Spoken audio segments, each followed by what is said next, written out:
बिस्मिल्लाहिर्रहमानिर्रहीम। अस्सलामु अलैकुम गाइस। आज हम देखेंगे यूजीसी नेट जेआरएफ में शामिल यूनिट 1 उर्दू ज़ुबान के आगाज़ और इर्तिक़ा से मुताल्लिक़ नज़रियात। मोहम्मद हुसैन आज़ाद के नज़रियात।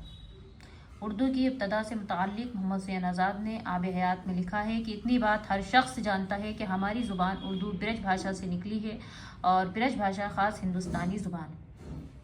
इस अहद की नामी ज़ुबानें वो होंगी जिनकी निशानी तामुल, ओडिया और तेलुगु वगैरह अज़लाए दक्कन और मशरक़ में अब तक यादगार मौजूद है। हरनले के नज़रिए को उर्दू में शोहरत बख्शने का सेहरा आज़ाद ही के सर है। आज़ाद और हरनले के अलावा मीर अमन, सर सैयद अहमद, इमाम बख्श साहबाई और शमसुद्दीन कादरी की तहरीरों में भी इस नज़रिए की गूंज सुनाई देती है। आज़ाद साहब कहते हैं कि प्राकृत साफ संस्कृत की बेटी मालूम होती है। आज़ाद के अलावा शमसुल्ला कादरी ने भी कहा कि उर्दू ब्रज भाषा से निकली है। अब हम देखेंगे महमूद शीरानी के नज़रियात। उर्दू की दागबेल पंजाब के इलाक़े में पड़ी।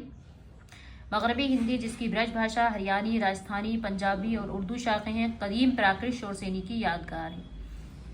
उर्दू पंजाब में पैदा हुई।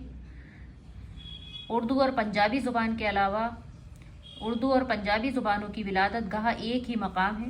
दोनों ने एक ही जगह तरबियत पाई है और जब सियानी हो गई हैं तब उनमें जुदाई वाक़ई हुई है। शीरानी साहब कहते हैं कि उर्दू की इब्तदा उस ज़माने में हुई जब सुल्तान महमूद गजनवी और शहाबुद्दीन गोरी ने हिंदुस्तान पर बार बार हमला कर रहे थे।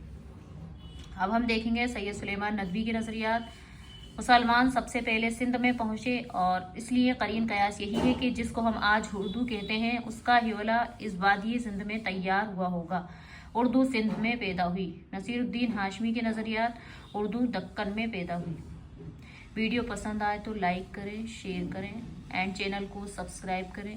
बेल आइकन की घंटी को प्रेस करें ताकि हर नई आने वाली वीडियो की नोटिफिकेशन आप तक पहुँच सके।